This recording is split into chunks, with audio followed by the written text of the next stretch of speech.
Opa, fala gente, tranquilo? De quem fala é o Tom, tô aqui com a camisa do Colo-Colo, da minha página no Facebook Acréscimos, onde eu posto lá minhas opiniões, minhas crônicas escritas sobre futebol. Quem quiser dar uma curtida lá, dar uma seguida lá, e por aqui também eu vou fazer mais ou menos a mesma coisa, só que em vlog, porque é diferente, a internet tá aí, tem que fazer parte de todo o movimento. Mas então, eu queria falar, assim, eu acho que o tópico principal do vídeo, vou tentar nos vídeos selecionar alguns temas principais aí da semana, do momento do futebol. Eu acho que o tópico principal é, e tem que ser, a convocação do Tite para a Copa América. Porque qualquer convocação de uma seleção grandiosa e com tantas opções como no Brasil, ela tende a ser polêmica e não fugiria, a do Tite não fugiria essa regra. Eu queria pontuar algumas opiniões específicas. E bom, vai ser mais ou menos essa a temática do vídeo, mas só três coisas que eu queria falar antes. Uma é parabéns ao Lyon pela conquista da Champions feminina. E não só pela conquista dessa Champions em si, mas do projeto como um todo. Se você se interessa por projeto a longo prazo no futebol, por ideias, né, complexas e realmente a longo prazo, dá uma olhada no futebol feminino do Lyon, porque é um case, digamos assim, bastante interessante e, cara, comparável em termos de sucesso e título e relevância no futebol mundial ao Lyon heptacampeão, do Juninho Pernambucano, do Cris, do Benzema, daquela galera toda, né, do Copé no gol, enfim. E outra coisa também é pontuar que, cara, é impressionante como o Campeonato Brasileiro começou bem esse ano. Acho que talvez seja o melhor início de Campeonato Brasileiro que eu vejo em anos. Não é porque eu sou tricolor e o Fluminense protagonizou dois jogos bons agora, porque, de maneira geral, o nível técnico e tático tá alto. Eu acho que é importante salientar que o Sampaoli, apesar da goleada sofrida agora, ele tem causado sim pelo menos um incômodo nos técnicos brasileiros, o que é bom.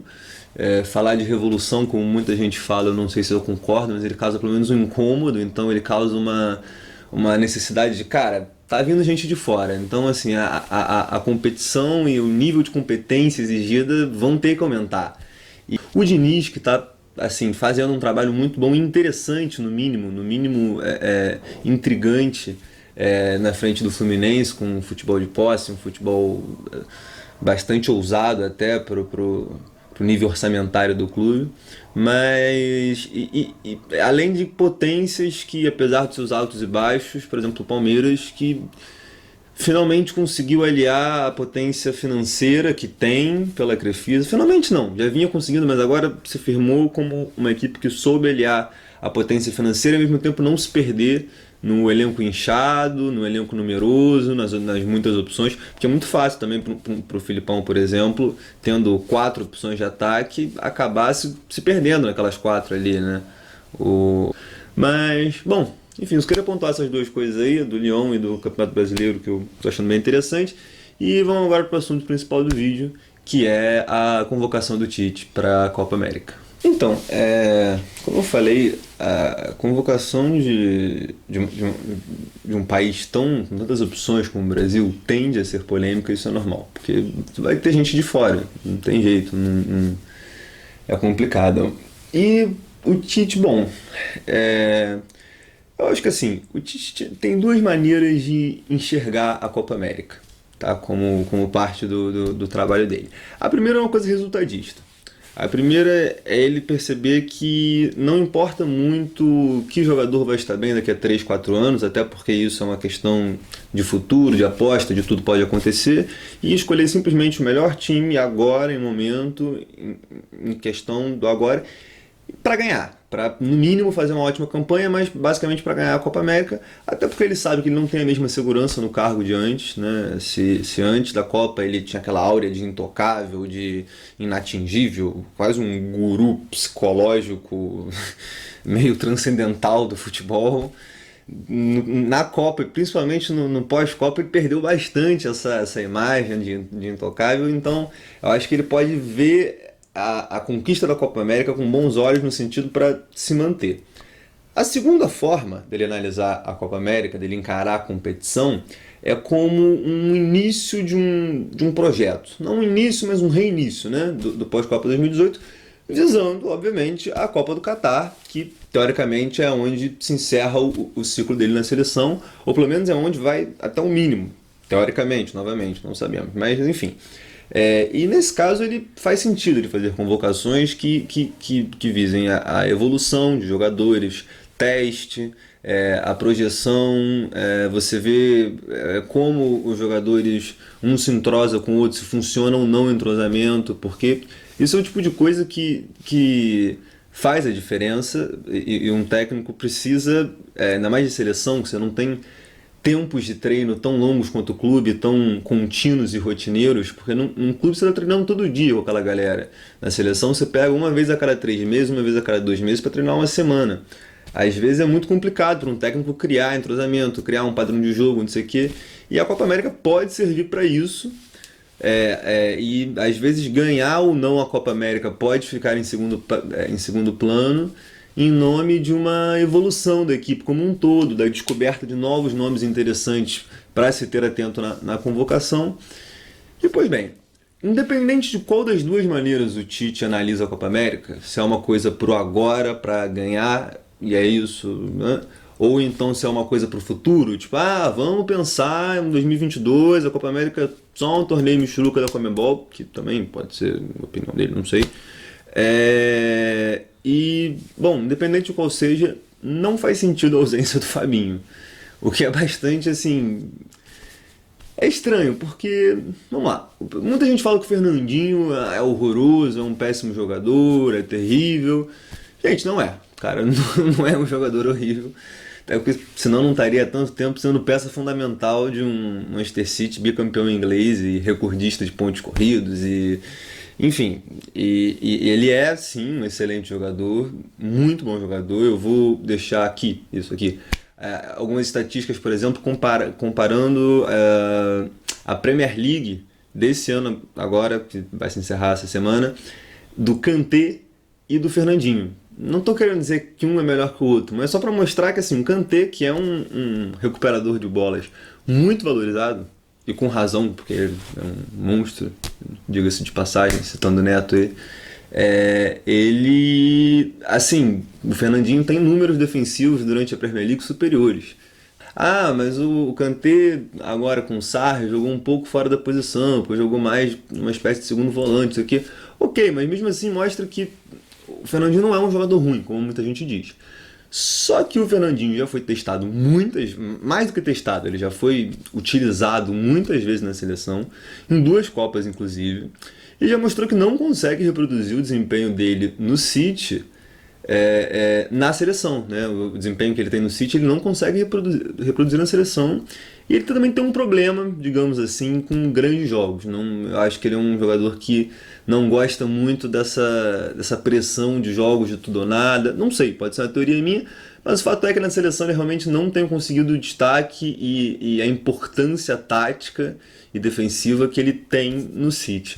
Já o Fabinho é o caso de um jogador não só em franca ascensão, né, desde o Mônaco, onde ele fez a passagem de lateral direito para volante / meia central, até agora no Liverpool, porque ele fez uma primeira temporada muito boa, principalmente no segundo semestre.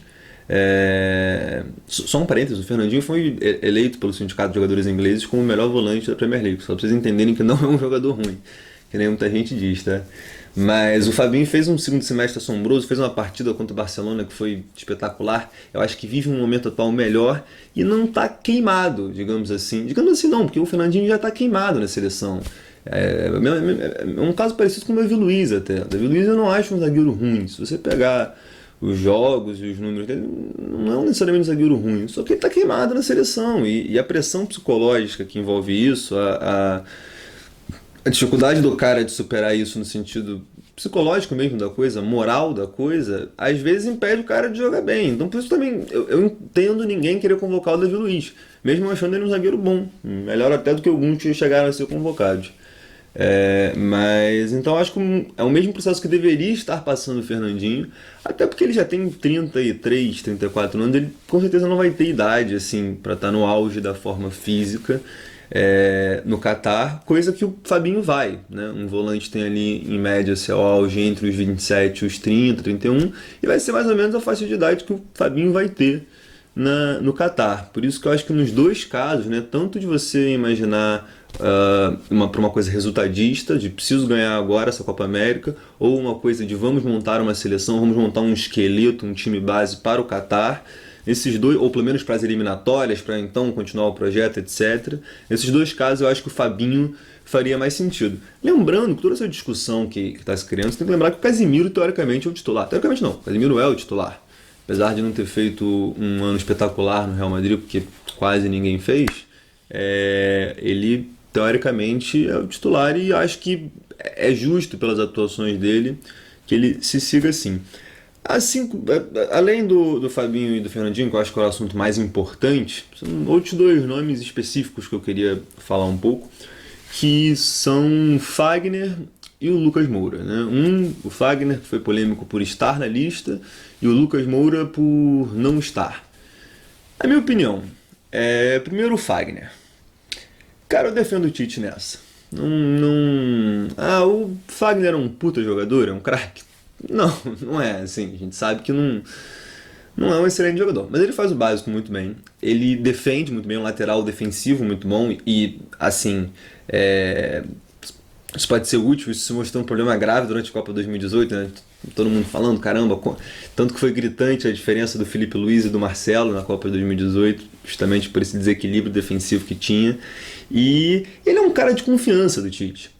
Assim como o Renato Augusto e o Paulinho foram, né, e vinham sendo, até então, até se tornarem insustentáveis, homens de confiança do Tite. E eu acho que entre o Renato Augusto, o Paulinho e o Fagner, eu honestamente prefiro o Fagner, porque ele joga num mercado que é relevante pra gente, que é o nosso, é o mercado brasileiro. A gente tá vendo ele jogar semana após semana, ele é um jogador regular. Ele é um jogador, como eu falei, ele faz o básico muito bem, ele defende bem. Ele tem uma antipatia geral por ser um cara desleal, digamos assim, ou bastante agressivo em alguns momentos. Ele tem uma antipatia por isso, mas eu acho que eu entendo o Tite, até porque lateral direita não é uma posição que a gente tem uma abundância assim, de opções. O Daniel Alves, além de estar velho, ele já não é mais o mesmo jogador dos tempos de Barcelona, até ali a chegada do Juventus dele. E além do que, ele chegou, essa temporada, se eu não me engano, jogou mais de meia central do que de lateral direito em si. Bom, dificilmente ele vai estar assim, apto a jogar no Catar. Ele está com 39 anos, para um lateral direito isso é praticamente inviável jogar uma Copa com essa idade em alto nível, porque é uma posição que exige muito fisicamente. Então, Daniel Alves não é uma opção válida. O Danilo, que muita gente falou, cara, entre um cara que é reserva, que ficou na reserva do Carvajal, ficou na reserva isso no Real, depois foi pro City, ficou na reserva do City um tempão também. Eu prefiro o Fagner, honestamente, que é um cara que está atuando, pelo menos, pelo Corinthians. Novamente, a gente está vendo ele de perto, não é um caso... É que nem o Cássio, é um cara que não é clubismo o Tite levar o Cássio. O Cássio está agarrando horrores, agarra horrores. Eu acho até bem mais fácil explicar o Cássio do que o Fagner. Apesar de eu entender o Fagner. Talvez eu não convocaria, mas eu entendo o Tite ter confiança no Fagner, já conhecer o futebol dele e dar preferência. Porque é um jogador bom, regular, que joga no mercado útil e relevante pra gente.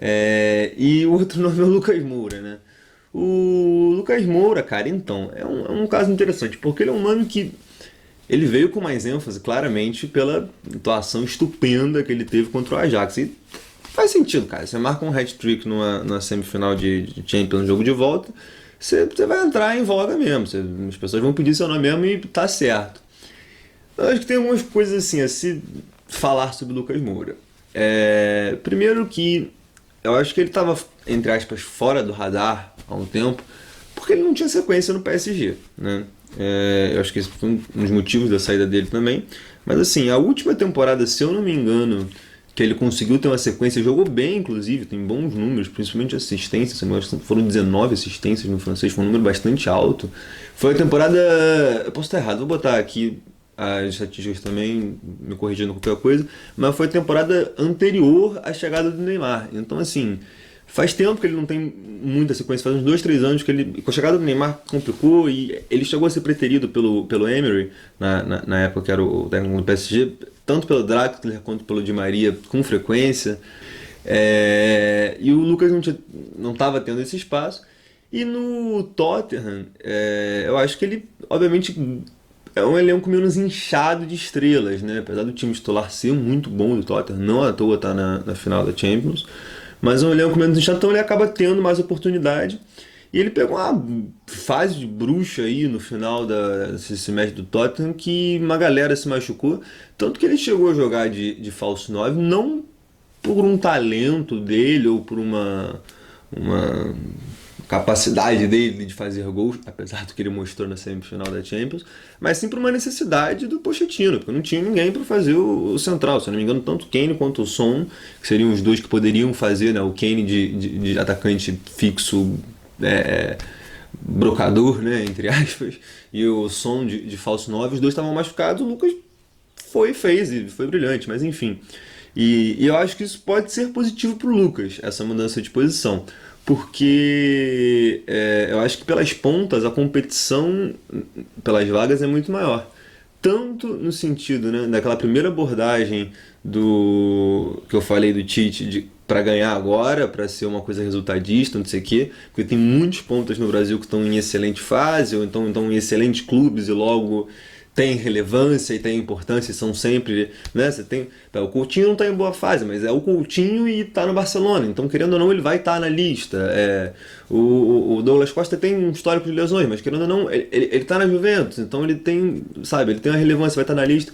E então a competição para o Lucas é muito mais forte, assim como tem uma geração muito grande de pontas aí surgindo, jogadores jovens que estão explodindo, eclodindo agora na Europa, o David Neres, é o caso do Richarlison, que joga pela ponta, mas também joga pelo ataque, é o Vinícius Júnior, é o Malcom, que se não fez uma temporada excelente pelo Barcelona, ainda é muito promissor. Enfim, tem uma série de jogadores aí. Eu acho que se o Lucas, digamos assim, aprender a jogar pelo meio como atacante, o que eu acho que não seja uma obrigação e provavelmente ele vai ser melhor pela ponta, acho que fica mais fácil para ele, porque pelo meio, querendo ou não, por incrível que pareça, a competição ainda tá entre Firmino e Gabriel Jesus, sabe?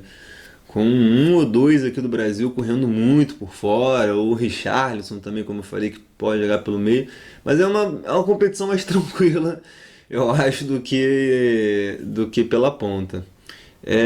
Bom, é isso. No mais, tenho críticas e tenho elogios à convocação do Tite, como teria a qualquer outra convocação possível. Gente, obrigado aí. Antes de acabar, só aproveitar que tá em vídeo, mostrar uma parada maneira, que é um negócio que eu guardo no meu quarto. Deixa eu ver se dá pra ver aqui. Isso aqui é um quadro que eu tenho com 2 fiapos de grama. Estão meio mortos os fiapos de grama, né? Não estão no auge de suas vidas e de seus vigores, mas o fiapo da direita é da La Bombonera e o da esquerda é do Monumental. Eu roubei numa viagem que eu fui, eu aproveitei as dois tours pelo estádio, né, os tours guiados, e roubei um fiapo de grama de cada e pedi para madurar. E também consegui ver o Racing de Avellaneda, campeão argentino desse ano. Eu, vi ao vivo lá dentro do cilindro o gol do Lisandro Lopes, aquele Lisandro Lopes que jogou no Porto, no Lyon, foi pra China, se eu não me engano, tem uma carreira longa por vários clubes aí, e uma carreira ótimo jogador, e é ídolo lá do Racing. O Centurion também, vi o jogo que ele foi barrado, inclusive. Consegui ver 4 jogos do Racing no estádio, um dia em vídeo aí eu posso contar essa história. Mas é isso, gente, valeu, obrigado. Se você gostou, deixa um curtir.